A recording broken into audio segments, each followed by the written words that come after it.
pledge allegiance to the flag of the United States of America, to the republic for which it stands, one nation, under God, indivisible, with liberty and justice for all.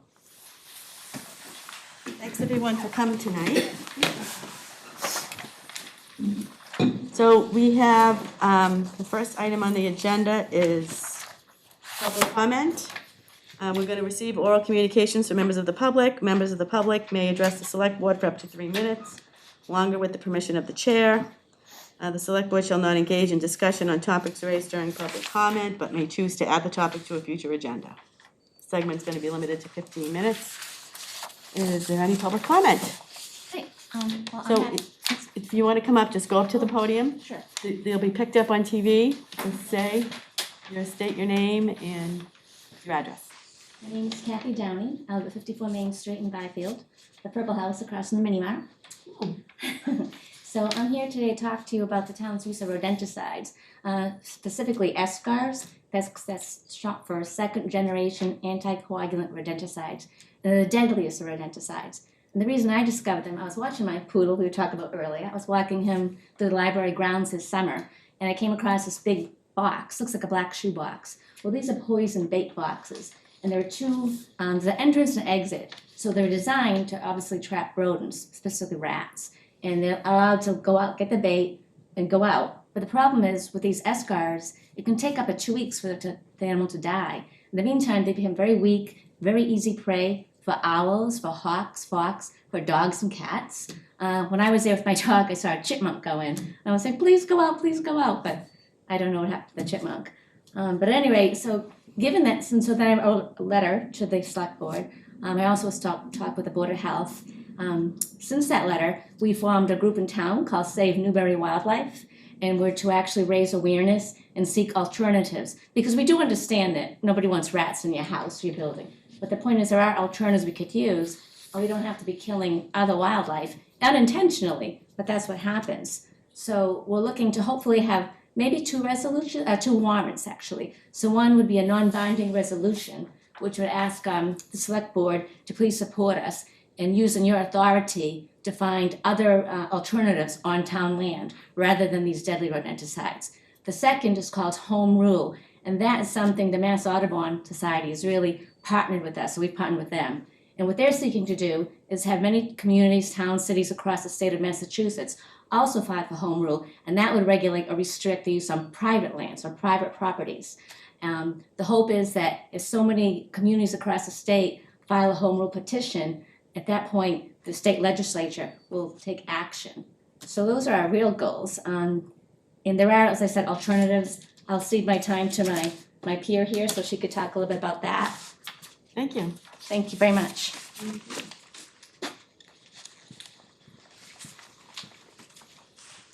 Hello, my name's Nicole Bloor. I live on 13 River Street in Byfield. So, of course, there has to be alternatives if we're not going to use rodenticides. But I will first point out there that we're never going to eliminate rats and mice. It's not going to happen. We've been trying for, I don't know, thousands of years to eliminate them. It's not going to happen. What we want to do is control the rodent population. And so my research, now that I'm interested in researching this, is what most towns and cities find is they have to control the trash. That's number one. Trash management is huge, much more important in a city so than a town. But nevertheless, we would have to help educate our fellow residents on how to, basically lock down their trash, make sure their trash are rodent-proof, that their recycle bins are rodent-proof. That they're cleaning up the bird seed, or if they're having problems with rodents, that they not maybe feed the birds, because we know that that's a big attractant. If you feed the rodents, they will come. So if you stop feeding them by controlling the trash and, locking down your chicken feed and your bird seed, you will have less rodents. There's just no argument about that. So that's the first thing that most towns and cities will really focus hard. And then the second thing is now, how do you monitor this? How do you keep track of this? How do you trap them? A lot of cities are using what they call smart boxes. They're digital boxes that basically electrocute the rat, which is, of course, rats are tougher than mice to get rid of. And they collect these rodents and they keep track of them when there's a hot spot. So when they know that they've got a lot of rodents in one area, then they will go and help educate that entire area and lock down basically the rodent population there by excluding them. That's the other piece of this. You need to exclude the animals from your house. As we know, mice only need a tiny crack to get in. Rats need a little bit bigger of one, but not much. So we also need to block them out of your house. That's also where this smart technology comes in. Once you figure out where they're getting in, you can lock them out. So I think that's one of our biggest asks, is that can we use these newer technologies and the old ones, managing trash. There's also, believe it or not, contraceptives for mice and rats. I know that's hard to believe, but it is something that, for example, Somerville and Cambridge are doing a pilot right now. It's called ContraPest. And although it is not a cure, it reduces fertility enough that over time you will see a huge reduction in the rat population. So we have lots of options, and I think that's what we'd really like to explore. Thank you. Madam Chair, may I ask one question? Yes. Where, Kathy, did you find the box that had the, I saw the chipmunk go in. There are four of these boxes are right on the grounds of the town library, and they're only feet away from the children's storybook. So that's upsetting right there. Curious little hands, they're called tamper resistant. They're not tamper proof. They're tamper resistant. But they can be dismantled, and so it's also a hazard, potential hazard for. so it's not like in an isolated location? No, it's against the foundation. No, that's where they're usually placed. I mean, they use them. I mean, even I went to Riverwalk Brewery a couple weeks ago. They're there. They're in the industrial park. I mean, it's not just like with Newbury. Shame on Newbury. They're Yeah. everywhere. Right. Yeah. It's standard pest control. Yes. Madam Chair, I have a question as well. Yes. I understand the situation, but I'm just a little confused. Mhm. I had to read this quickly. Your home rule petition wants to ban the use of escars on private properties. That's something you're gonna bring up at the annual town meeting. So Your letter says that it's not available to households. It's only available to contractors, licensed exterminators. Right. correct. So what you're gonna propose is the town somehow, or the Board of Health has to prohibit the contractors from using it, not the households. Correct. Okay, is Yes. that correct? Is that right? Yeah. Okay. I mean, I know from experience with a big dig that when you disturb the habitat where these things live, Yes. and when you supply food for them, Yes. they love my chicken house sometimes. Yes. Yeah. Okay, thanks, thank you. Thank you. I just have I am totally on board with this issue. I'm not, as you know, the answers aren't easy, and I'm just wondering, and thanks, Bill, for bringing that up, because I think that's an important piece of this. How would this be enforced? How would we control what people do? Is there any way of doing that, So or would it be just before- like the honor Well, system? before we go any further, this isn't on the agenda tonight.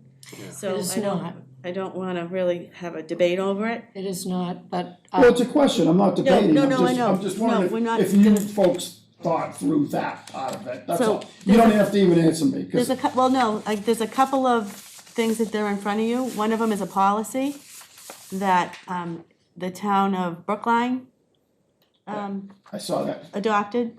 That's one way it can be handled.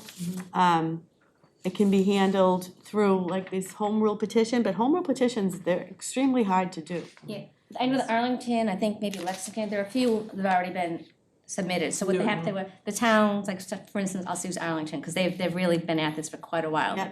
And they've done wonderful work, but at any rate, so their town people decide, yes, we support this. So their town meeting, they supported the home rule, but then it went to their respective state legislatures, who then crafted a Right. piece of legislation, and that's what before the state now. Yeah, so that, and it has to go through the State House, so Yes. it's very There are long. hoops. Yeah, it's very Yes. difficult to pass. Yeah. But I think there are other ways that we can handle this, and there's also, like, there's a bylaw is what the warrant article will do, would create a bylaw. So there's several different ways we can do it, but I think we should add this, we should talk to Tracy and see if, you know, she as the town administrator, she's in charge of all of our property, she may even be able to do something. I agree, Also. especially where the finding was right next to where children play and the library. Yeah. You know, these are the things that, for the safety of the community, Yeah, but should be there's, addressed. yeah, that's fine. I personally think this is it's a town issue, but I think it kind of resides with the Board of Health. It may or it may not. So I did go to the Board of Health. I wrote them a letter first in July, and then Carolyn, my friend Carolyn here, we were on the agenda at their August meeting. How did And that go? they heard us, they were respectful, they prefer to like state legislation take care of it. They really didn't want to get into a town policy. They're hoping, and there are two bills at the State House, but they're, if you know, it just, so, you know, we're trying to be proactive and so they indicated that they would rather just kind of wait and see what happens with that. Okay. Well, we'll put this on another agenda and we'll do some more research and. Thank you, and certainly visit our website, Save Newberry Wildlife. Yeah, so you have Save Newbury, because this is Save Arlington. So that's just the FAQs, so. Okay, So They're way ahead of us. they've done incredible work. Yeah, right, They're we- way ahead. we're newbies at We're, this. yes, exactly. all right, well, thank you all Thanks. for coming in. Thank Wow, you. thank you for having us. You're welcome. Anybody, is there any other public comment tonight? Welcome to stay and watch us if you'd like. I'll go see a poodle. It's gonna be fun. I'll let you judge. Thank you very much. Thank Good night, you. everyone. Thanks. Thank you. Thank you. So we'll be on the agenda for the 23rd, or are you gonna wait and see? I have to wait Okay, and see. okay. Okay. But somebody will reach out when it's on an agenda. Thank you so much. Thank you. So, under, Oh, yeah, thank you. grants, gifts, and donations, I'm gonna, just read these off, and I'll ask, take them, the Council on Aging as one. If you have any discussion or any comment on one, just say hold, and then we'll go back to it, and then we'll do the police department. So we have, I'll entertain a motion for Council on Aging donation to accept it from Jeanette Isabella for $100. A Council on Aging donation from Alba Goldthorpe for $10. A Council on Aging donation for Ray and Avril Merrick for $50. Angus and Julie Sampson for $20. Josephine Cohan for $30. Dennis and Alana Casey for $25. Ardeen Stower for $100 and Diana Emerson for $50. I move to accept the donations. The motion, is there a second? Seconder. Okay, any discussion? All in favor? Aye. Aye, any opposed? Nay, okay, the ayes have it. We also have a police department donation from Alan and Tracy Lamport for $250. Motion to accept the donation to the police department. Second. Any discussion? All in favor? Aye. Any opposed? Okay. We have new business licenses. These are gonna be, again, I'd like to take them, just read down until I get them all, and we'll just do them with one vote. If you have any comment or any question on them, I'd like just say hold. I'm gonna ask Bill if he'll read them, because I think with my cold, I might strain my voice. Okay, Town of Newbury business license renewals for 2024. Angie Service Incorporated, 101 Newburyport Turnpike, Units 4 and 5, used car dealer's license, Class 2, to buy and sell secondhand motor vehicles. Lisa Porter, doing business at Seacoast Horse and Pet Sitting at 48 Rowley Road, general business, animal care, dog boarding, dog daycare, pet sitting. James Modskin, doing business as Newbury Auto Sales, Inc., at 60 Newburyport Turnpike, motor vehicle junk license, Class 3. Mohammed Almadani, doing business as Ampet Incorporated at 34 High Road, general business, auto/marine, gasoline sales, automotive repair, and sale of related goods. Same person, Mohammed Al Madani, doing business as Ampet Incorporated at 34 High Road, used car dealer's license, Class 2, online sales only. Robin Davies, doing business as Parker River Dental at 3 Kent Way, general business. Randall Bandoyan, trustee, doing business as Old Newbury Boat Company at 84 Newburyport Turnpike, auto/marine. Randall Bandoyan, trustee, Offshore Concepts Conservation Trust, doing business US #1 auto/marine at 84 Newburyport Turnpike, used car dealer's license, Class 2, to buy and sell secondhand motor vehicles. Anthony Barberis, doing business as A&M Motors. A7M, There was a mistake. The It's a correct typo. is A&M thank you.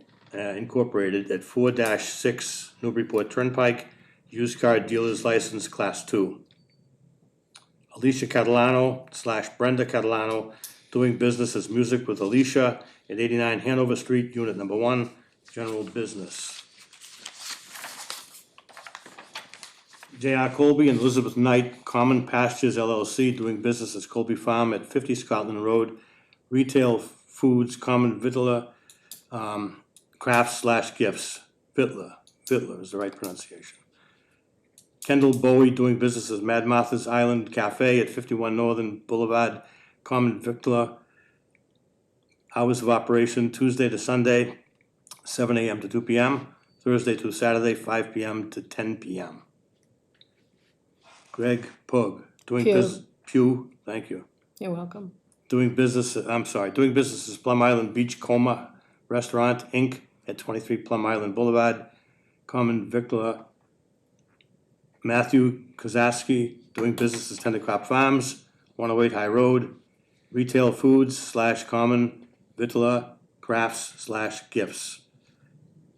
Stephen Andriottola, doing business as Steve Service, Inc. at 52 Main Street, auto/marine, auto repair, sale of related items.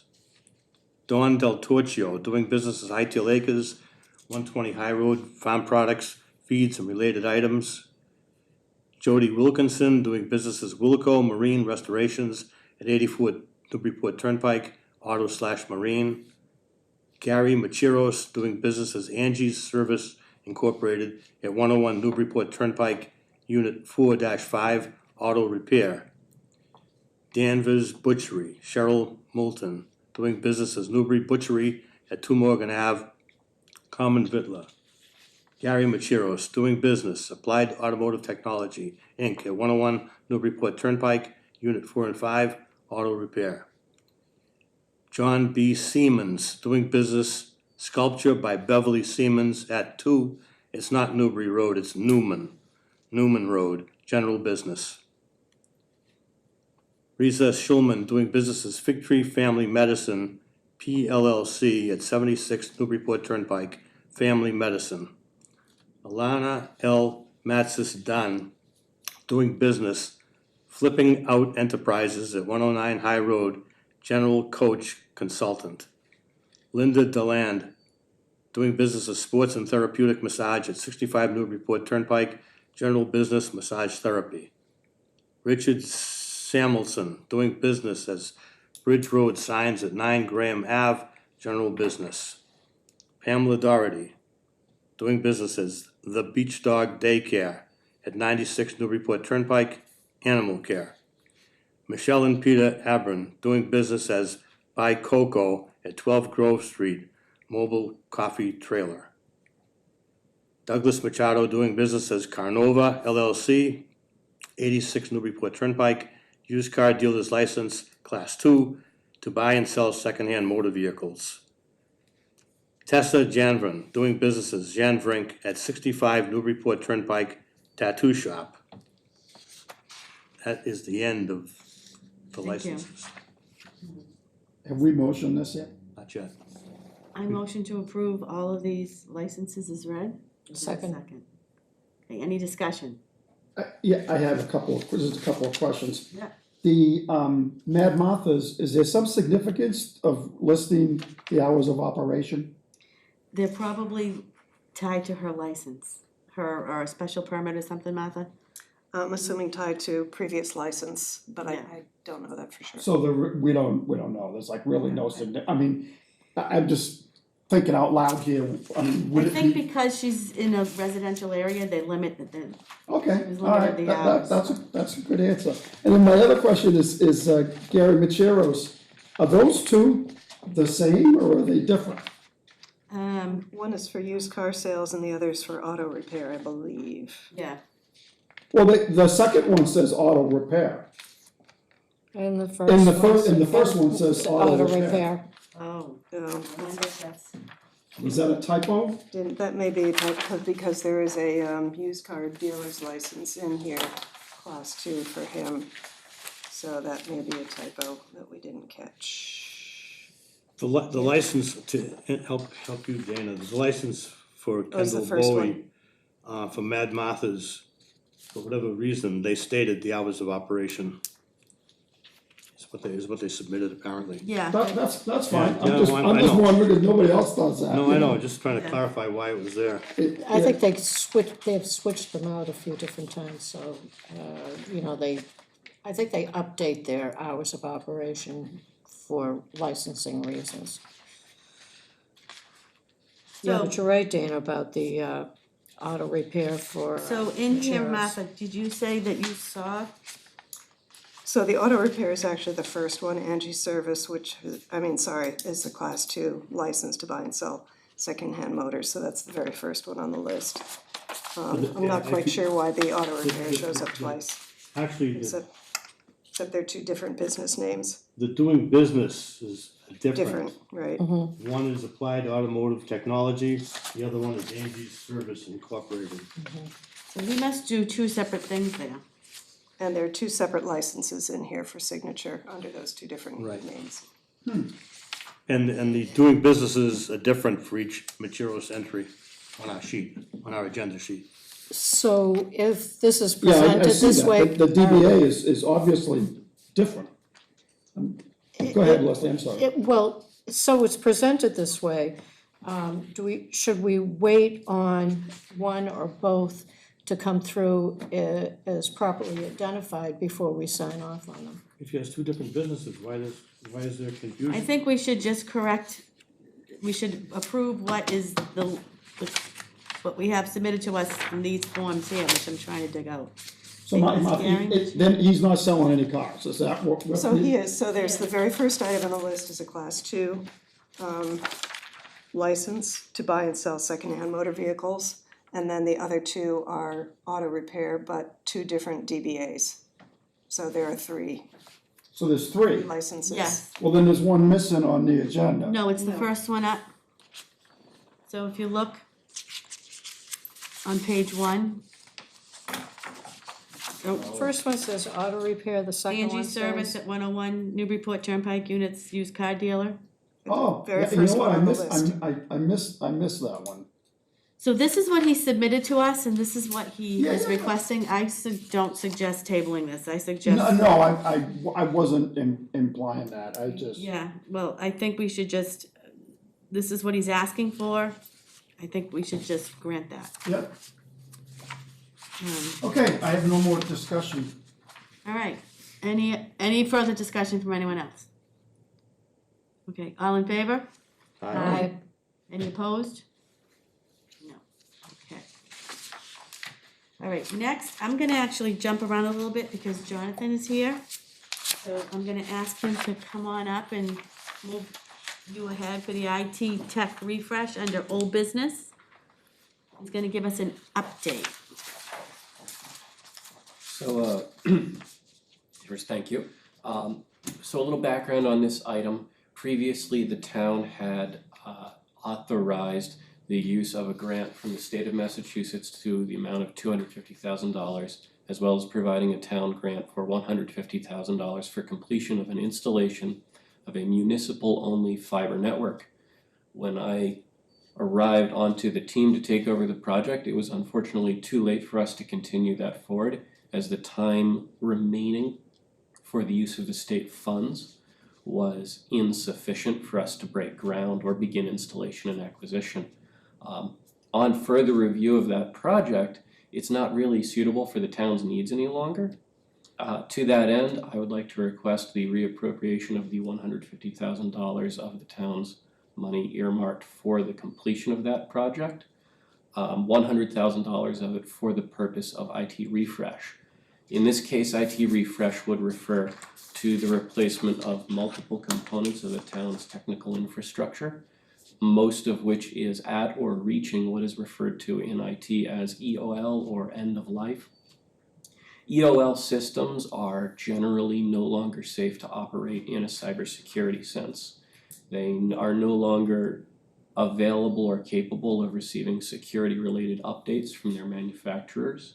And as time goes on, vulnerabilities are discovered on these aged systems that will never be patched. As a result, it can be a major vector for intrusions and certain types of attacks, such as ransomware. So it's standard protocol in IT to replace them ahead of that date. In addition to that, there are server software programs that need an update, notably the assessor's server software, which is in a nearing state of end of life as well. Additionally on that is some security hardware, firewalls and that type of equipment. Following that, there's also a need to update the backup systems that the town is using.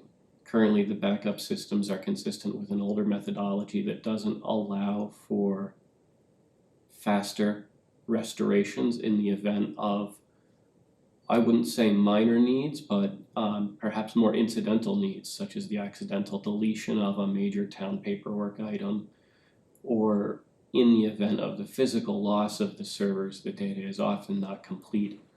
The new systems that we've already been getting quotes for would allow for protection and faster restoration in those circumstances. And that's more or less all items here, with the exception of some control software, which is an IT technology that allows for much more precise and secure control of computers, servers, switches, firewalls, pretty much the whole system. Right. Now, this money that you're asking us to reappropriate, that's from ARPA funds, correct? Yes, it is. Okay, perfect. So I'm just gonna reframe it. So previously, when was it, last year or the year before? I think it was, Last year, I believe. yeah, so. last year. The previous IT person, Matt, had approached the board through Tracy with an ARPA request to, and the board voted in favor of it, to use some of these monies to go after a fiber optic connecting all of our buildings and stuff together. We had won a grant from the state. And as Jonathan just explained, that's no longer viable for us, but he has found another appropriate use for those ARPA funds that's gonna be the same way. So all you need is a vote of the board Yes, to I believe so. redirect the spending, So before I ask, so I'll entertain a motion to redirect the $100,000 ARPA funds already designated to fiber optic to other IT needs.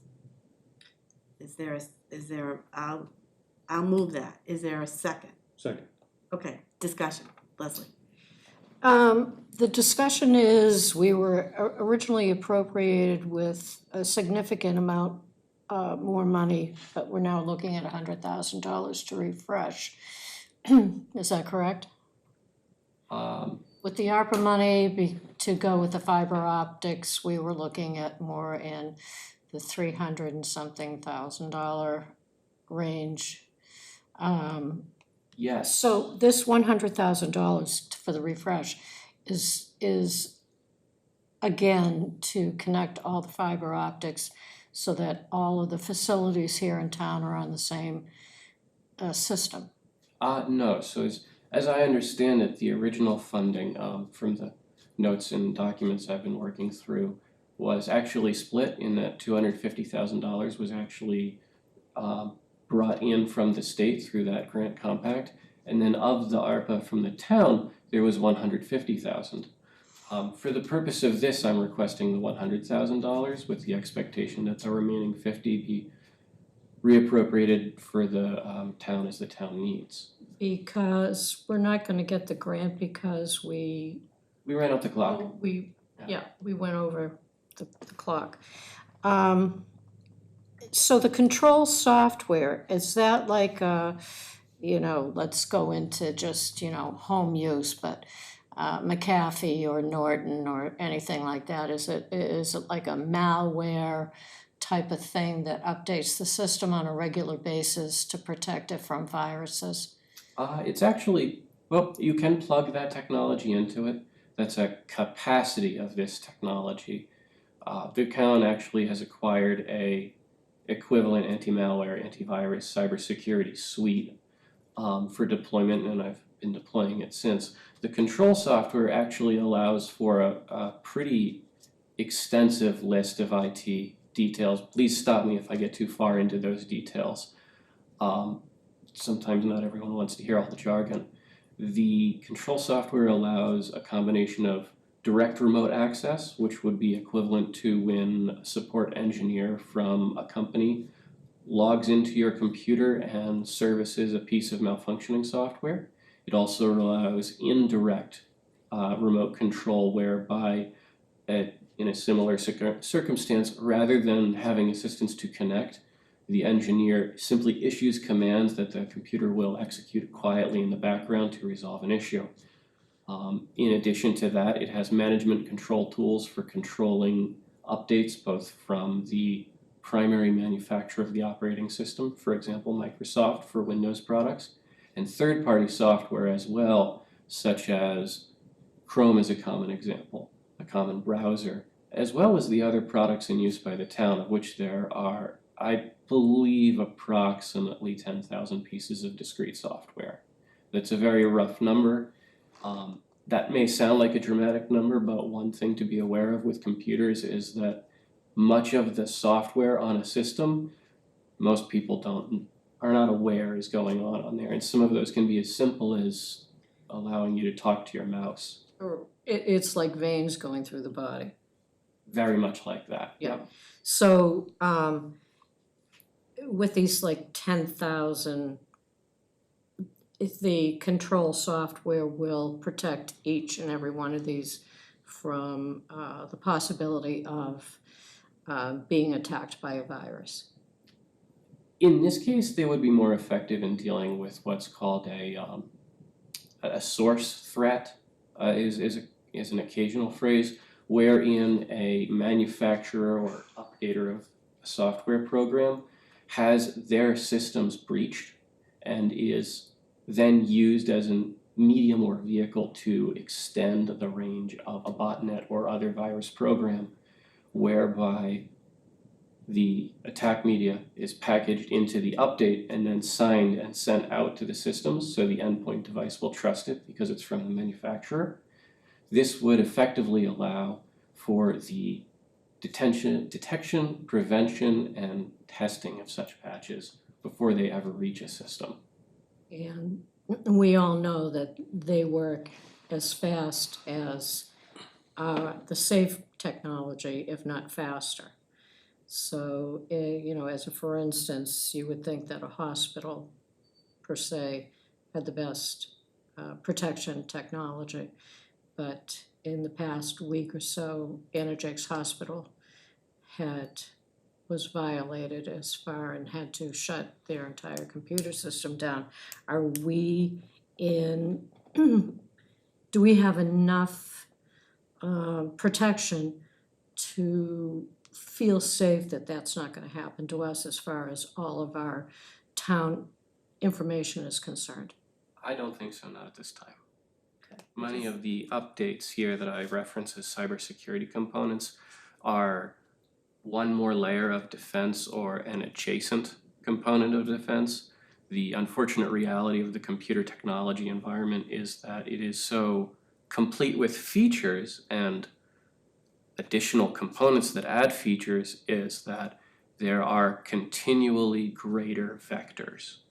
So it not only becomes a game of whack-a-mole to eliminate threats, to resolve them, to issue vaccination patches against virus types, but also to detect and eliminate new vectors and new threats.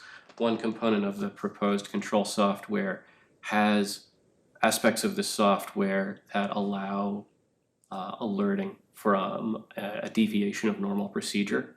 For example, if a computer program starts behaving incorrectly outside of its usual expectation, then the system would alert me ostensibly to that change.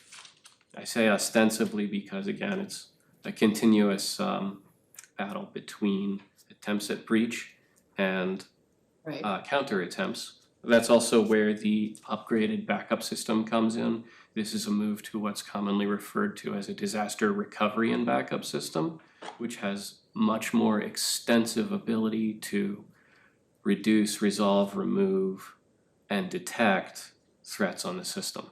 And this control software will notify almost on an immediate basis that there has been a breach? Not necessarily a breach. A breach can constitute many forms. There are types of breaches that require someone to walk in with a USB stick and plug it into the computer, and in about 5 minutes it can usually execute enough commands in a stealthy enough manner that it's nearly undetectable. Of course, this requires physical access, and that's a much greater challenge for your average attempted intrusionist. But it's one more layer. It's a very aggressive layer in that it will keep an eye on systems, allow me to set limits for behavior, shut down unusually behaving computers or other instances of problems. Would be another layer in addition to the current cybersecurity suite, which maintains the use of AI for the same purpose. And so that cybersecurity suite is a more complete approach to unusual software detection behaviors. And it does give the ability upon password command to allow them to come in and do featural repair on the system itself. For the authorized user. In this case, that would be myself.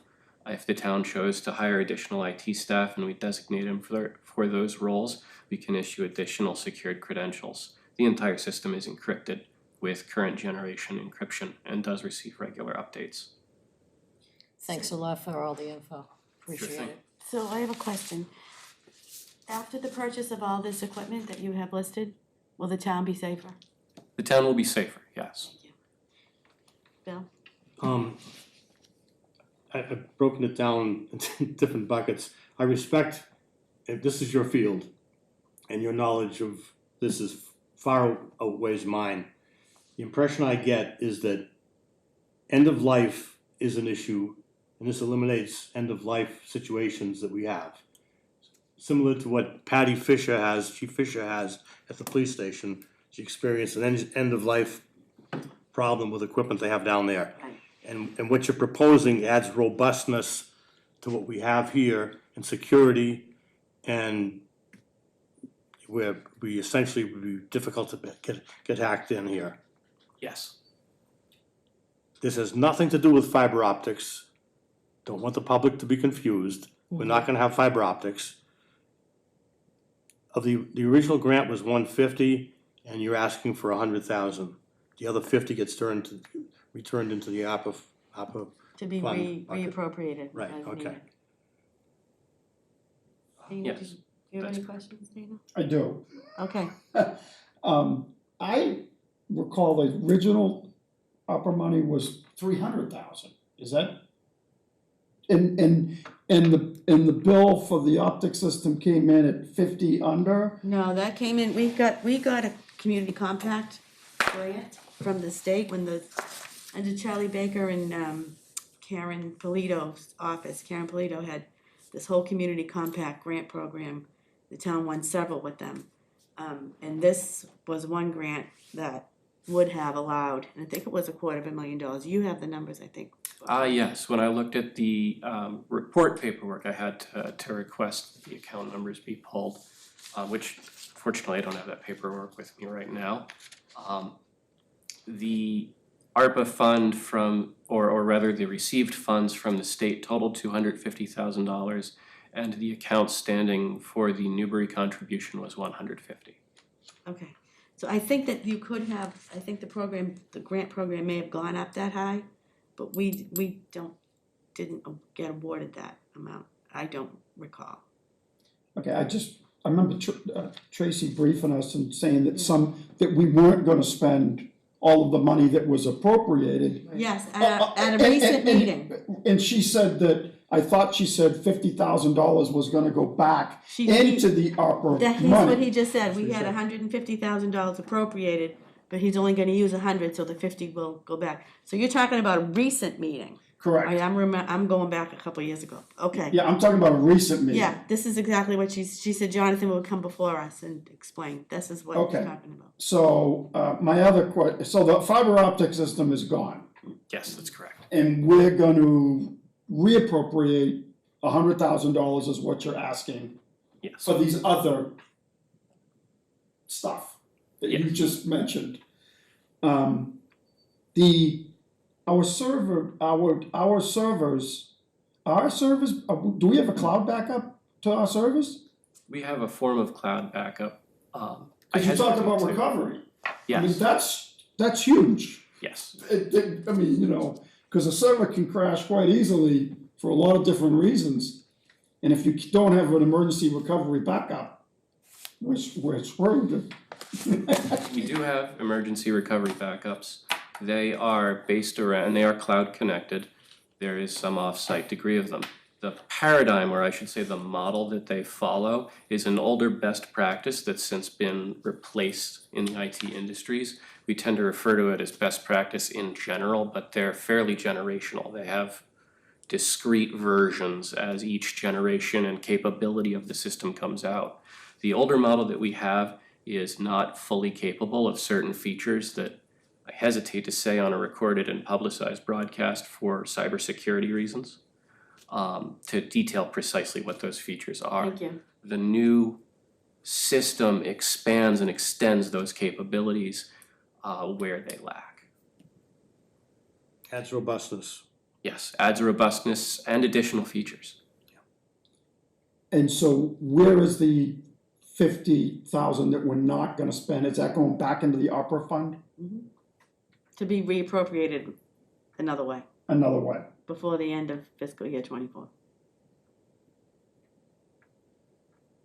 I guess that's all the questions I had. Thank you.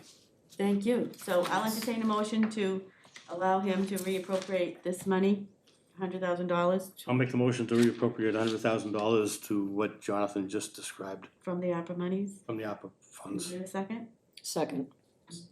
Any discussion? Yeah, I just, when are those funds are gonna expire at some point in time. The end of next What, year, end I of June? No, I think it's the end of next year. So it would be the end of the fiscal year of 24, Yeah, which would be That's what, what I think. June of 25 yep, is what we're talking about. Okay, I just kidding. think so. I know it's an unrelated question really, but I just was. Yeah, well, wondering. Tracy's got her eye on it because we gotta spend it all before then. Right. We'll buy whatever we can with it. So.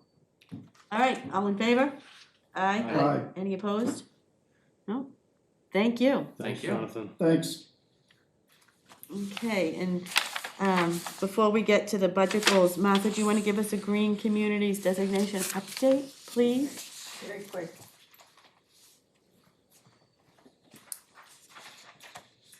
Yep, so I just wanted to let you all know that the Green Communities designation application was submitted at the end of December. The deadline had been extended. I think originally we were talking about September.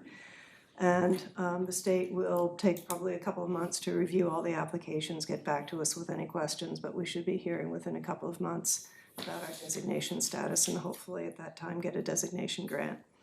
So Bravo. it's exciting news and Excellent. so that'll be a good going into FY '25. Yeah, thank you. Thank you. Well done. I know you guys worked hard on that. Kristen put a tremendous amount of work into it and CC at MVPC was just, tremendously instrumental in getting this done. And I know she's not here this evening, but I have to say that she has been very instrumental with a lot of things that are happening in town, and we're all happy that she's part of the planning, being part of your department. That's great, I will let her know that. I know she's done tremendous work. Okay, so fiscal year 25 budget goals. So, one of the things that Tracy does, one of the many hats that Tracy wears, is she, in conjunction with direction from us, in the finance committee, she puts together a budget. And she takes the goals of the select board and tries to get them into the budget, providing legs for us to accomplish all that we want to accomplish. So, I've asked you a couple things. I asked you to read the budget, just the budget message from last year, so that you could understand, kind of give you a framework of what we do and why we do it. And then I asked you to review a couple of the past annual reports of what we've accomplished as a select board, as a town, so that we can kind of provide some direction for Tracy, so that she could get this budget wrapped up into the finance committee, because I think we have to meet at the end of March, I think it is, with the finance committee and get the budget going. One other thing I want to make you guys aware of that I'm not sure if you have yet is that our budget from last year was submitted to the Government Finance Officers Association located in Illinois. And they're a panel of independent reviewers that reviews municipal budgets. And our budget has won a Distinguished Budget Presentation Award. It's one of the highest awards you can get in the whole country. So I'm very proud of that. I'm very proud of Tracy, I'm very proud of us. I'm very proud of the Finance Committee. I mean, it's a beacon for the town of Newbury. So Tracy will tell us more about it when she's here, about the stuff, but I just wanted to make the board aware that, and I'll just read to you really quick that what was sent to her. A panel of independent reviewers have completed their examination of your annual budget document for the period beginning July 2023. We are pleased to inform you that your budget documentation has been awarded the Distinguished Budget Presentation Award from the Government Finance Officers Association. This award is the highest form of recognition in governmental budgeting. Its attainment represents a significant achievement by your organization. This is only valid for 1 year. Part of the award represents a significant achievement by the entity. It reflects the commitment of the governing body and staff to meet the highest principles of governmental budgeting. In order to receive the budget award, the entity has to satisfy nationally recognized guidelines for effective budget presentation. The guidelines are designed to assess how well an entity's budget serves as a policy document, a financial plan, an operations guide, and a communications device. So these documents must be rated proficient in all 4 categories and in the 14 mandatory criteria within those categories to receive the award. So it's a pretty high bar to achieve, and I am beyond impressed that the town of Newbury has achieved this. So bravo to Tracy and her team. So that being said, it's going to segue into the budget, her budget message that actually won the award. And there's a couple of did you guys have this in front of you? Do we what? What's You what? have it in front of you, Yeah. the budget message? Yes, Okay, from from last year? from fiscal year, for fiscal year 2024. Yes. Yep. Okay, so down where it says select board goals and objectives and budget priorities, down there. Yep. I just highlighted a few that I think we should carry forward into the next budget cycle. And I just wanna kind of just get consensus that we still want to,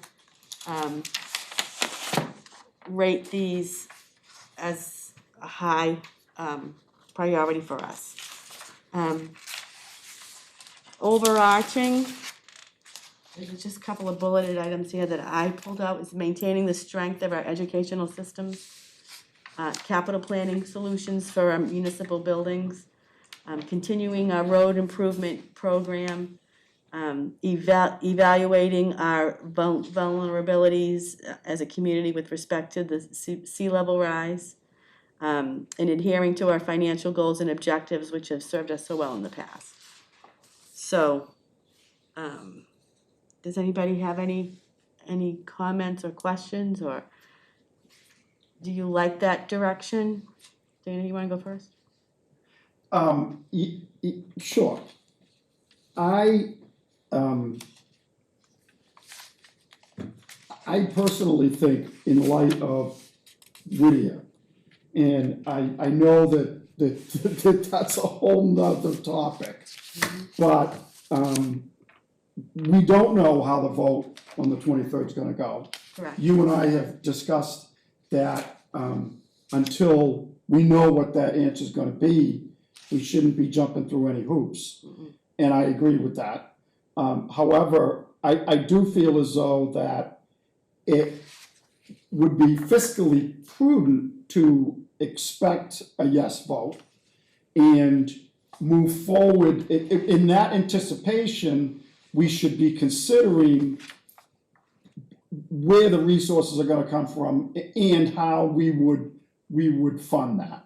And that being said, and looking at the budget message that you're looking at right there, the second paragraph, it says the town administrator recommend operating budget, that the total budget that she recommended for 2024 was $23,445,738, which is an increase of $979,000, or 4.4% from the current operating budget. I would like to suggest that we freeze any additional increases for 2025 until we find out how the vote's gonna go on the 23rd. All right, well, you're talking about dollars, actual dollar amounts. I'm talking about percent, the increase for 2024 was 4.4%. All right, I personally would like to see that at 0 for 2025. So, So, go ahead. so that's kind of in the weeds. It's what? That's kind of in the weeds. I didn't want to talk about, I don't know where these numbers are gonna come in yet. I haven't seen that part. I'm Well, just, the reason why we're here is to provide guidance for Tracy to come up with, and the finance committee, to come up with a budget message or an operating budget for 2025. So- That's what we're discussing, correct? yeah, but for goals, what we want to achieve. So one of your goals is you want to level fund the budget? Correct. And what happens if we have increases like in insurance and collective bargaining agreements and wages that have to go up? How are they supposed to be Well, funded? okay, that's a really good question, and I think that, I remember last year, I don't know if the input from our departments, whether she has received that yet or not, but I think that we should have an extensive review We will, of those inputs. right. And we need to look at, must have versus wanna have Oh, kind of yeah. thing. And I know that we look at that every year we look at that list. And we determine which is important and what isn't. Now, what I'm not proposing is cutting any services. I'm not proposing cutting any services. So What I am we- proposing is that I would like to see our operational budget and our individual departments come up with, whatever they were allocated last year, or for 2024, I think that all the departments should try and stick to that, the same allocation for 2025. Okay, And that's just a goal, that's just a goal of mine. So we have, hold on. The town of Newbury has historically been very,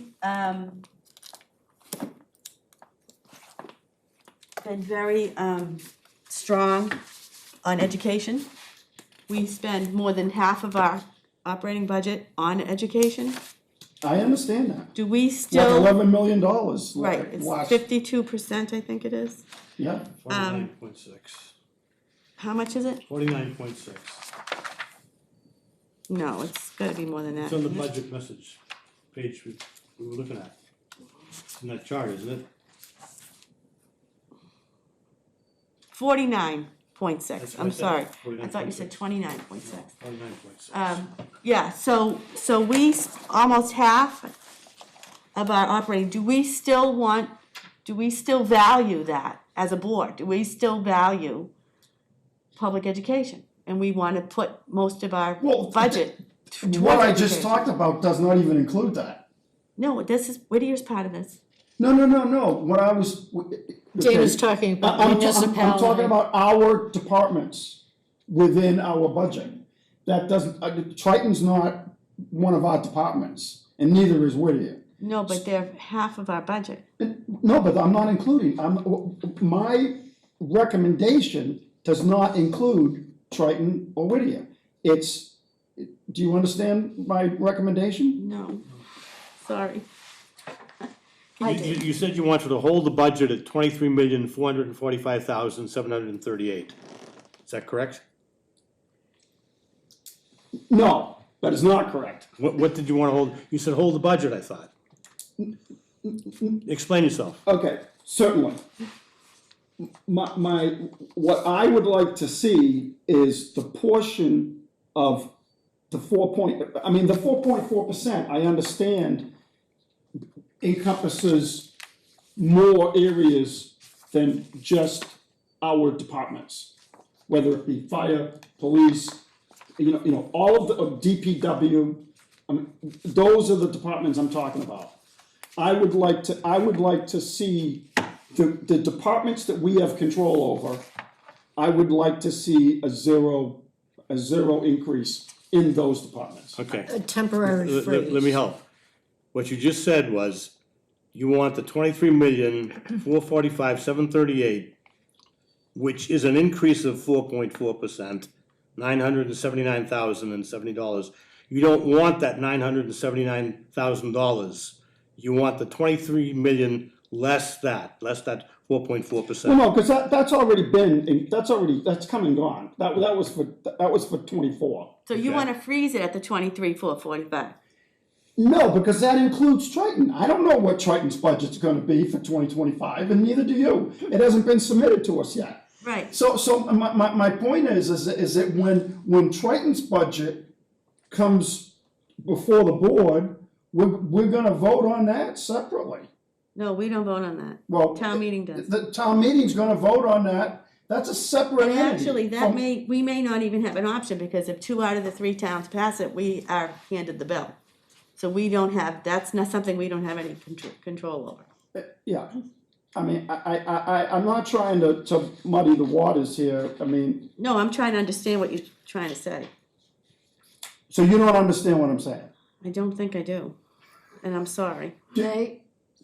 Does anybody understand what I'm saying? I do. I think what Dana's trying to convey is that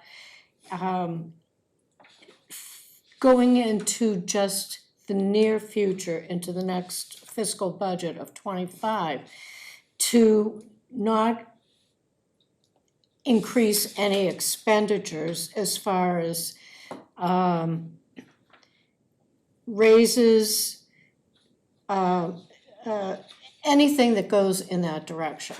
So it's the same basic model that the governor has laid out before us in the past couple of days, that we have been blessed with a surplus, I guess you could say, of monies that come in, and we are able to put them aside.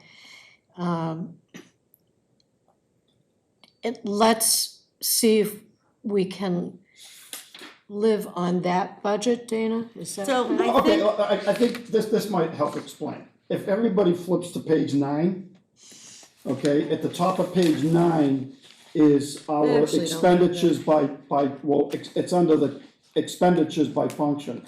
Okay, if you go to the top of page 9, you can see road improvement program, capital outlay, police the firearms purchase, Right. the police solar powered speed signs, crosswalk beacons, urban interface, firefighting, yeah, elementary school roof repair, dump truck replacement. I think the dump truck replacement's already been covered. I think we did that with some other funding, and then the town hall capital project. Okay, one place that I feel as though we could make a significant cut would be, for example, if the town, all of us, we still wanna put another $1 million in fiscal year 2025 into the town hall capital project? For example, if we were to change that 1 million to $500,000, that would automatically give us an extra $500,000 that we could spend elsewhere in our operating budget. where? Where we could create at the annual, we could create a fund for Whittier. Right. With that $500,000. It goes to the same idea as the savings account for the town hall. So we actually are facing, the town hall is not, it's a thought, but it's not So a tangible currently the thing. town- Wait a minute, let me Yeah. finish. However, Whittier is gonna be coming up for a vote on the 23rd. And to take that money, to put it into a program so that we don't have to do an override or what is Well, it? I think you're kind of getting ahead of Yeah, us but a little bit, but that's my, in just another example, like the firearms purchase of $50,000, I believe we've already bought No, this is those. last year's budget, we've already done all this. I know, but what I'm saying is that in fiscal year 2025, let's We just, might have different ones here. we very well may. All as I'm recommending, you asked us for our recommendations. yeah. All as I'm recommending is each department looks a little closer at a must-have versus a wanna-have. Okay, That's all Alright. that's all I'm asking for. and I think that's, I think That's it's clear. it's fiscally prudent that Right. we do that as a town. okay. So I think my point of this discussion was to talk about more broader goals so that, Give us an example, Alicia. so one of my examples was, do we still want to maintain the strength of public education? Right now, we put almost half, probably after this year, be a little bit more than half of our town's operating budget into schools. That shows that we value public education and that it's important in our community. And I personally feel as if public education raises the town up. And I don't want to see us slip back and not fund public education I have as no much as we intention do. of even I thinking think about. we should still, as a board, direct the town administrator to prioritize public education. Absolutely. And I don't want to distinguish between Whittier and Triton. It's public education, because we are Triton and we are Whittier. We are all of it. We don't have our own school system in here. We don't have, Newbury Public Schools. So that's one thing that I'd like to see.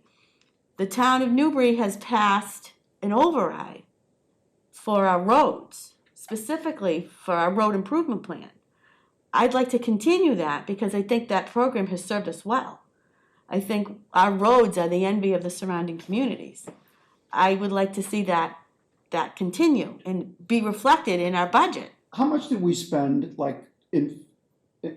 does anybody know how much we spent on the road improvement program in 2023? it's in here. I wanna say, we've spent, the road improvement program was $250,000, and we had chapter 90 road improvements of $269.580. Now, I also just got an email that part of the fair share amendment, that passed last year, we got some additional monies for chapter 90, which is the roads. So we're gonna have additional monies coming in that way. And another thing that we have to remember, What did we spend? I just said No, no, 250,000. Did we spend the entire $250,000 in 2023? Plus that Well, other we're money? not done yet, we're only halfway through, we won't, fiscal Oh, year that's doesn't end good. until June Well, 30th. how is that tally coming along? Do we know what we spent so far? No, but Tracy would know that. No, I'm just saying, if, for example, we have discovered that is an overage, that's another place where possibly we could save some money. Well, we do, so what happens is we've appropriated $250,000, let's just say we spend $240,000. Right, That that extra $10,000 ties back to free cash. correct. And that's how free cash gets built and can get appropriated to other items within the town. Newbury been helped a lot by our staff that writes grants every time that they can get, and they write them well because we win them. So when we appropriate money at town meeting, and then we win a grant for that purpose, again, we don't have to expend the money and it will tie back to free cash. That's how that's part of our financial policy. And that's how we're able to achieve a AAA bond rating and win these types of awards, because we're extremely well managed.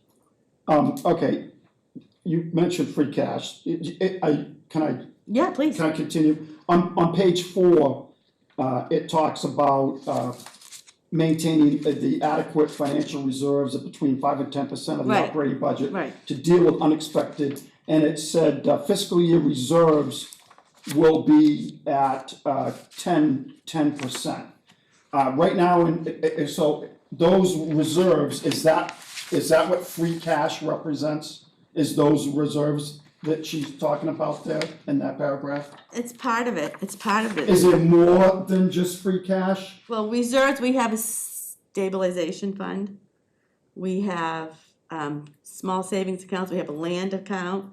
We have Okay, so many different reserves. what is our current percentage of free cash versus our overall budget on hand? Well, as of last year, the goal was to hit it at no more than 10%. Where did you just see that? I know I highlighted. I'm on page 4. Yeah, by maintaining adequate financial reserves of between 5 and 10% of the operating budget to deal with unexpected natural or economic disruptions. Fiscal year reserves will be at 10%.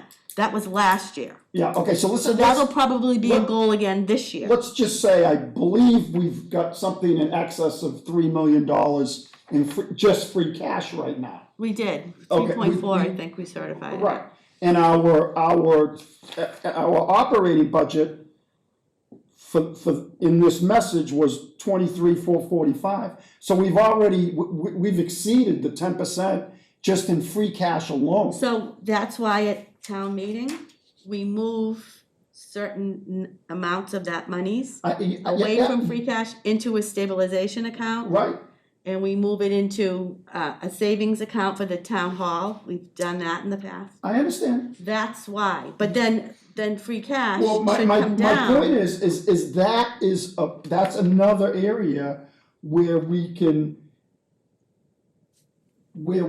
I don't wanna, cut is not the correct term, but that is an area where if we take that 10% margin that we're looking for and we cut it down to the nitty gritty. So you wanna like cut our reserves down from 10% to say No, 2%? I wanna leave it at 10%. Right now, it's above, Okay. 10%, significantly above 10%. Yes, so when we So go to town meeting, we'll right, so let's, transfer the money out to get it to 10%. right, that's, Hello, Chief. that's another area where we can gain where we can gain some cash. To Yeah, again, but again, these are I'm conversations just we need making my to. Yeah, well, recommendations. keep them written down, because when we meet with the finance committee, Mm-hmm. we'll talk to them about it with it too. But right now, I just wanna know, we agree that education is a priority, we wanna keep education as a top priority, right? We wanna continue on our road improvement plan, we wanna continue with that, we don't want to deviate and not take care of our roads any longer, correct? Do we agree in that? We wanna continue our road improvement plan? What's excuse me, what is the percentage of the roads that have been completed at this point in time? I think as of last year, we were almost 90%. And that's over the course of how many years? 5. So we're coming to, Yeah, it's actually in the, it's It's in the the- capital, yeah. capital plan in here. I didn't actually look at those numbers, but what you're talking about is the 5-year capital plan spells out how many more years we have to go at 250 and when that's gonna end. I'm not sure what that date is, but So they're pulling together a capital plan, right, they're updating that now. That will come before us again too. okay, so the recommendations that we make this evening will go as far as capital planning will hear all of this and they'll be able to confirm and on track. No, what happens is the town administrator meets with the department heads. They give them her capital plan. She collects them all in. She meets with the capital planning committee. They look at, they request, they vet them, they prioritize them. They determine how they're gonna pay for it. We should request free cash for this. We should request, an override for that. We should request, operating budget for that. Well, operating budget will never be in the capital plan, so, because that has to be, a capital investment. So, that's how the capital plan works. Alicia, in the background, isn't she interested in what does the select board see as things, goals? Priorities, right. yeah, I'm talking a cultural mindset, possible change for the short term until we find out what Whittier is gonna be. And Well, you have to remember too, that Whittier is gonna be a 20-year or 30-year, 30-year. a 30-year note. So, if we borrow. no, we don't borrow, Whittier borrows. No, Then but they if- assess if- to no, but us. if we go in for a debt exclusion, that is gonna be our, On the 23rd, I understand, the vote's gonna come down whether or not they're gonna incur the debt. right, If it passes, that debt gets passed on to the town of Newbury. And we have to incur that debt over 30 years. It will be assigned to us whether you like it or not. It's yours. correct. And we cannot pay $500,000 a year for 30 years with $1.5 million free cash. It does not work like that. The math does not work. I think we can, Well, because right now we're putting $1 million, we've been, and we talked about this. We've been putting $1 million a year into the town hall project for almost 10 years. yeah, So we've been able already to take $1 million a year out of our operating budget to put towards the town hall. My recommendation would be that we cut that to the goal, we cut that to $500,000 a year. And again, each fiscal year, we get to talk about this again, but for now, we make the goal $500,000 a year, and that'll give us, right there is would be our payment towards Whittier Tech. And we're already on the hook for $300,000 for them a year for their operating expenses. That's what we're paying right now. and that's not gonna go away. And that's not gonna go away. And the debt load that we're talking about, if it passes on the 23rd, would be approximately $500,000 a year.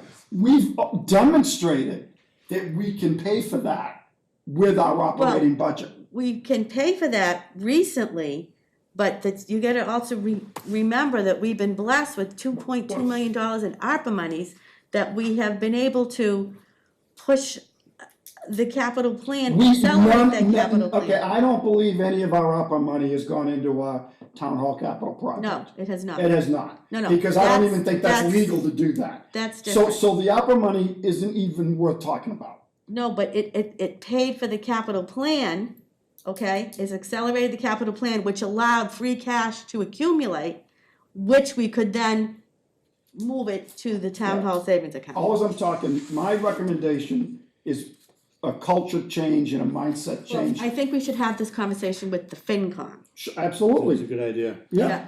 I know what you're saying, but I mean, personally. Good, I'm glad you get it now. Well, maybe I don't, okay, but give me some free. Well, you don't have to agree with me. I know that, I don't intend to.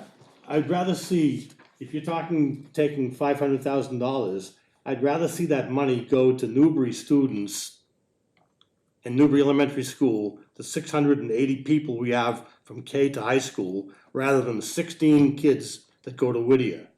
I'd rather spend that money to do something in the town. It's town tax money, we paid for it. Right. I'd rather see us do something with it in town. Does that mean we're advancing faster on the capital improvement plan? Perhaps, I'm not sure. But rather than just think about, well, we're gonna come up with a scheme. It's an to- example, Bill, we're gonna what I just gave was an example. It's an example, I know, but. It's just an example. But there's I think there's a social And media when culture about this. Well, there is a culture, and let's talk about the taxpayers, okay? When you're discussing what the taxpayers are gonna have to pay for, I'm not putting money into silos here, and here, and putting a label on them. It's all money that's gotta come out of our budget. So, That's all one I of have the to other say. questions that I have is we have capital planning solution for our municipal buildings, okay? Currently, we rent space for our town hall. We don't even have a town hall, we have municipal offices here that we're sitting in here. We're the only community in the Commonwealth of Massachusetts that doesn't own its town hall. We have, even the State House may rent office space, but the People's House, where the people do work, in the State House, the Commonwealth owns. Newbury does not own that.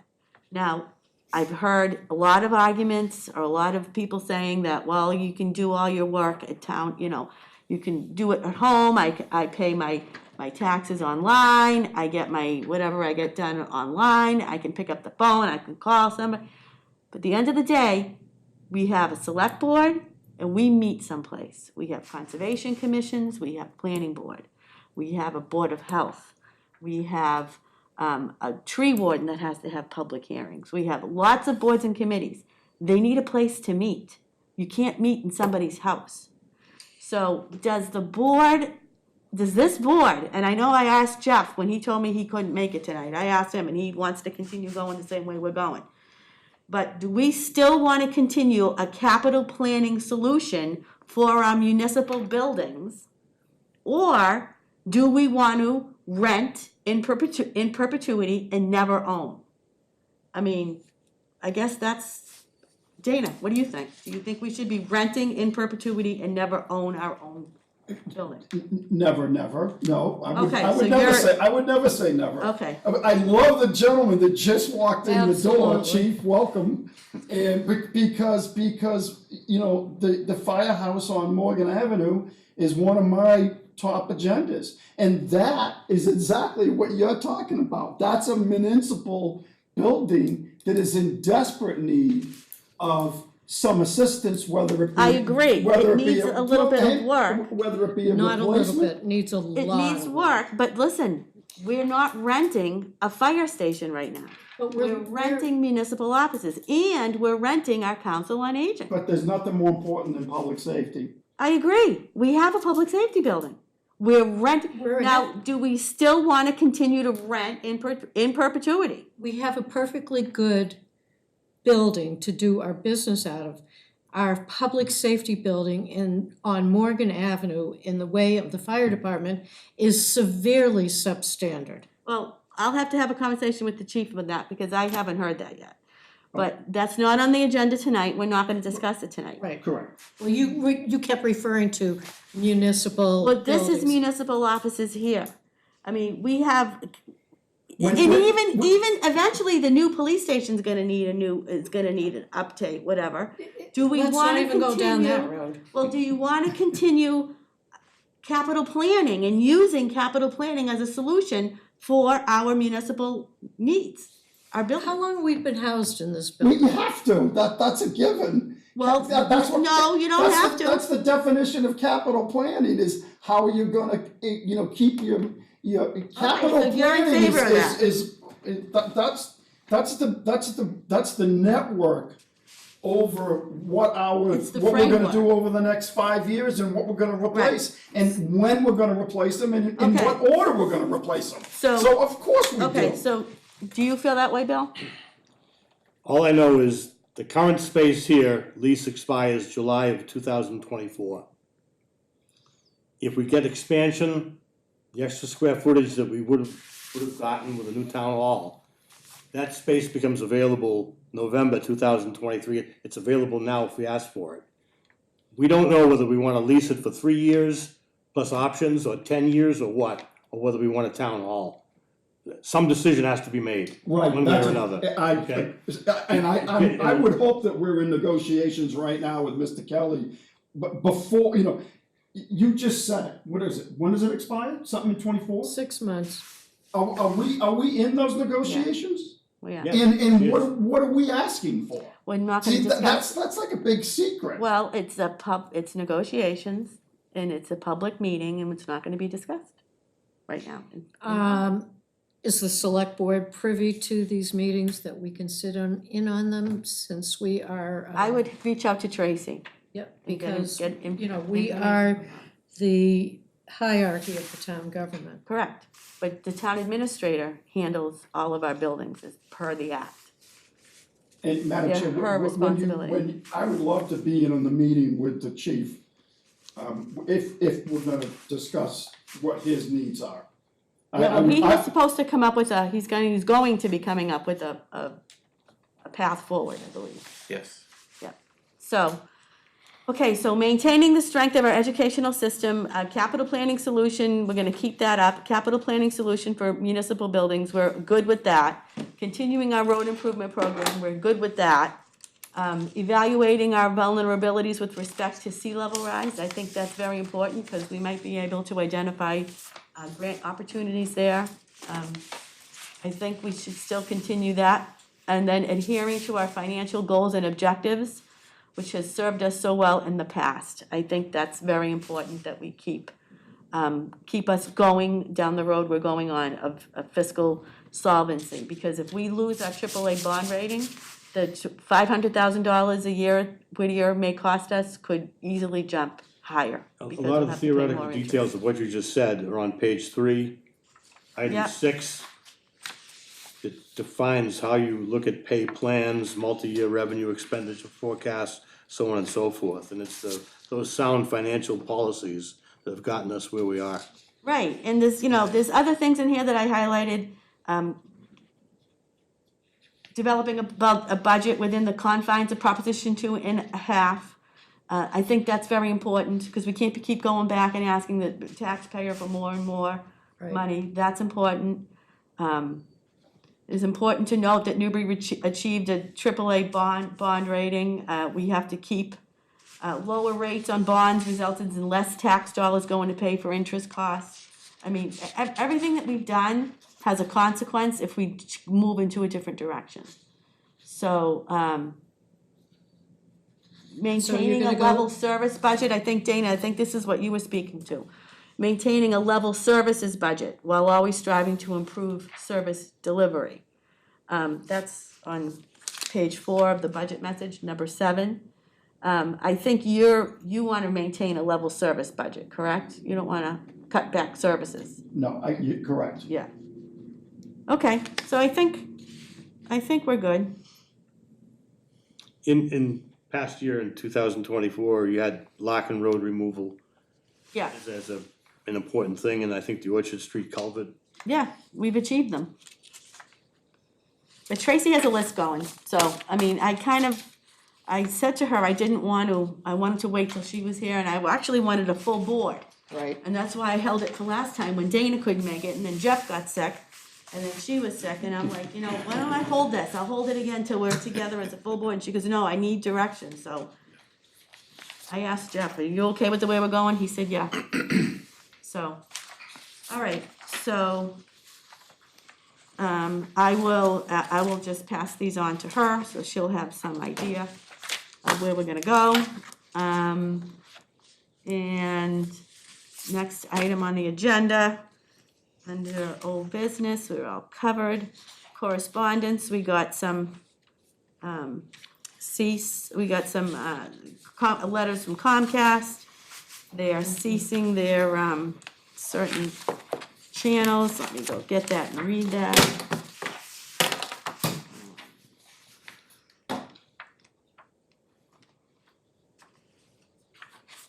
You want me to read it? Yeah, do you want to, as part of our ongoing, do you get it right there? Yeah. Go ahead.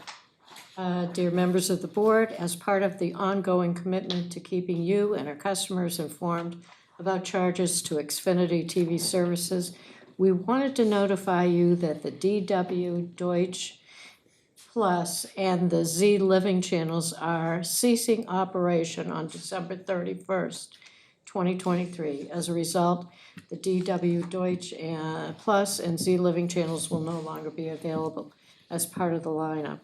As a function of this charge, we have implemented channel slots advising of availability on the channels and activated www.xfinity.com/programming chart changes to help keep our customers informed during this period. Do not hesitate to contact me should you have any questions.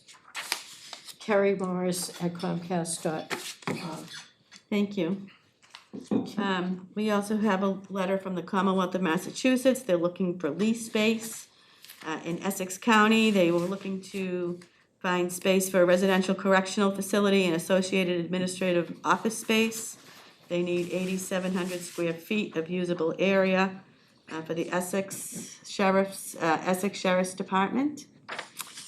And we did get a letter from Whittier that I'm sure everybody is aware that there was going to be a district-wide vote on January 23rd from 11 a.m. to 7 p.m. They are also having a building tour on January 13th from 9 a.m. to 11 a.m. They encourage everyone to attend. And again, if you have any questions regarding the Whittier vote and how that will impact the town of Newbury, please reach out to the select board and someone will get back in touch with you. And meeting updates, are there any meeting updates? Bill? Could I add something about Whittier? Yeah, There is no early voting for this election. Right. But there is absentee voting. So if yes, anyone cannot make it on the 23rd of January, you contact the town clerk and Gretchen will set you up with a ballot, absentee ballot. absentee ballot. Is there a cutoff on that, Bill? I don't know. Okay. I don't know if it's a cutoff. Probably, I think it's 12 o'clock the day before the vote usually, so if you're gonna absentee ballot, get down there quickly. And the same goes too for even being registered. You need to make sure that Yeah. that your registration to vote is current. And if you don't know whether it is or not, contact Gretchen. The town clerk. If you wanna vote on the 23rd. Right. Cause if you're not registered to vote, or if it's not current, when you walk into to vote, they're not gonna let you They're not vote. So voting, right. those are two very important items. True. Okay. That's right. That's a good point.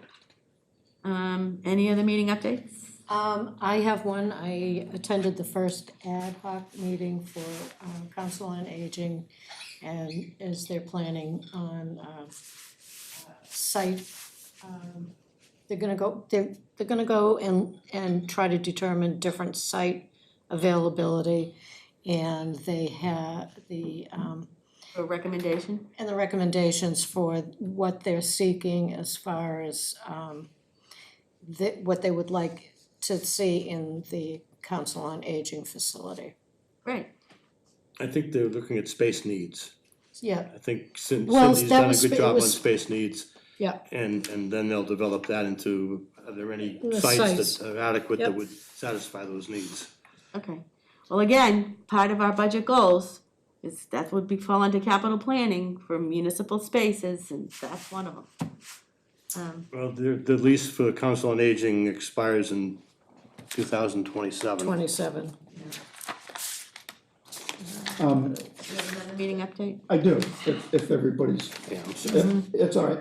Our VSO, Mr. Bond, he's doing something that Karen, I don't believe did, and I'm not sure what his schedule is, but he is gonna be available here, I think, once a month, maybe, Yeah, to meet with any veterans that wanna come in and have, for anything.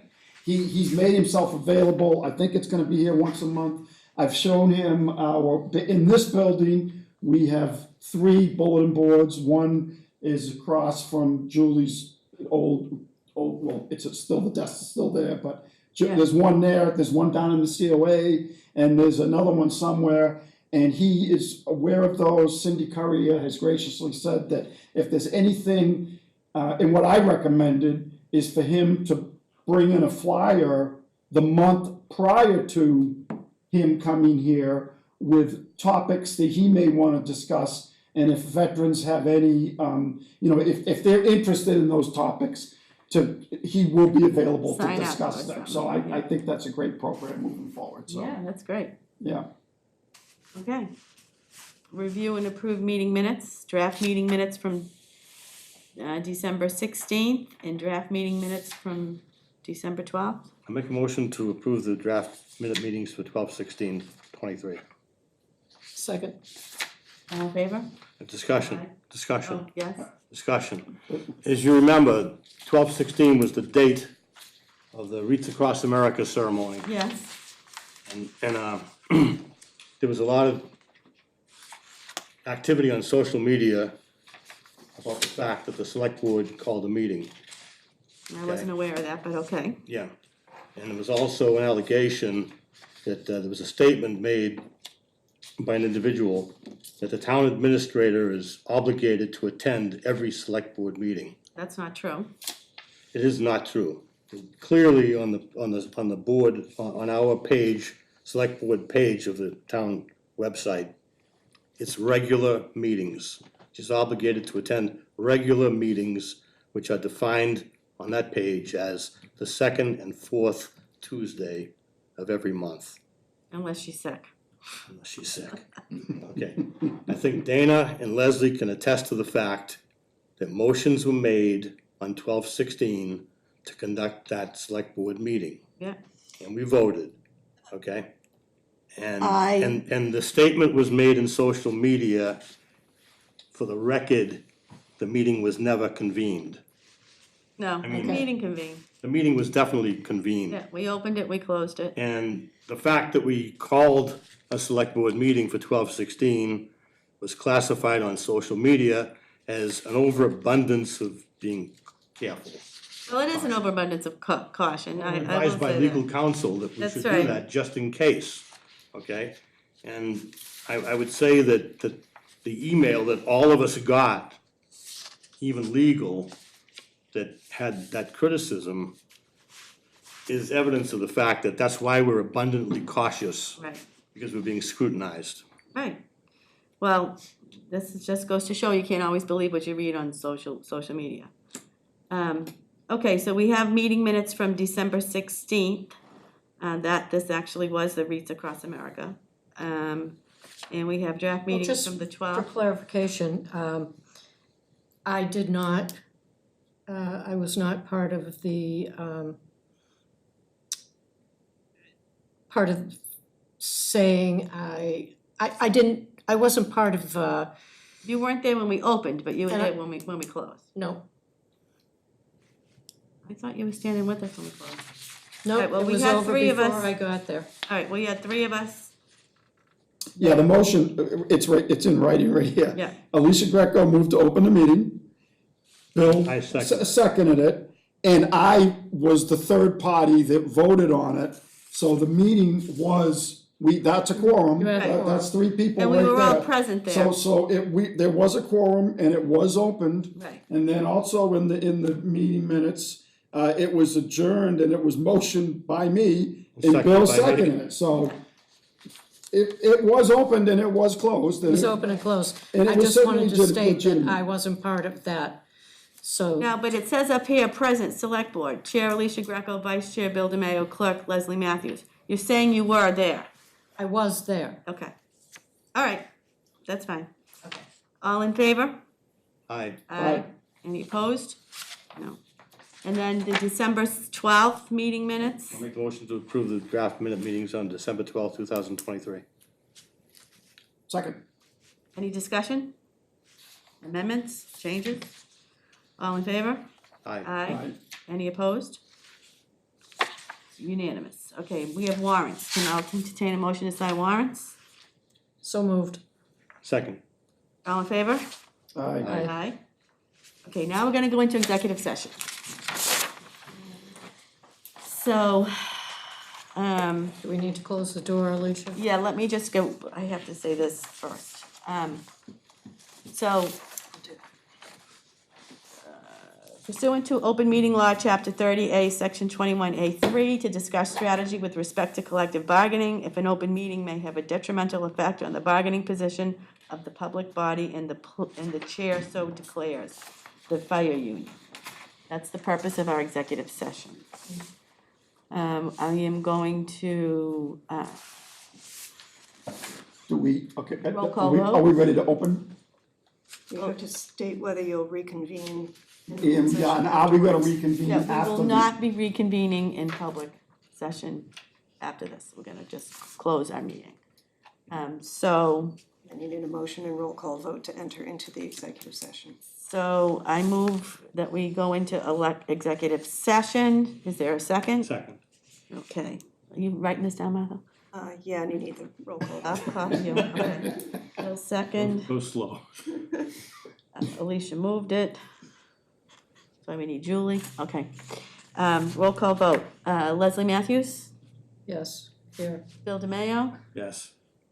Dana Packer. Yes. Alicia Greco, yes. Okay, we are now in executive session.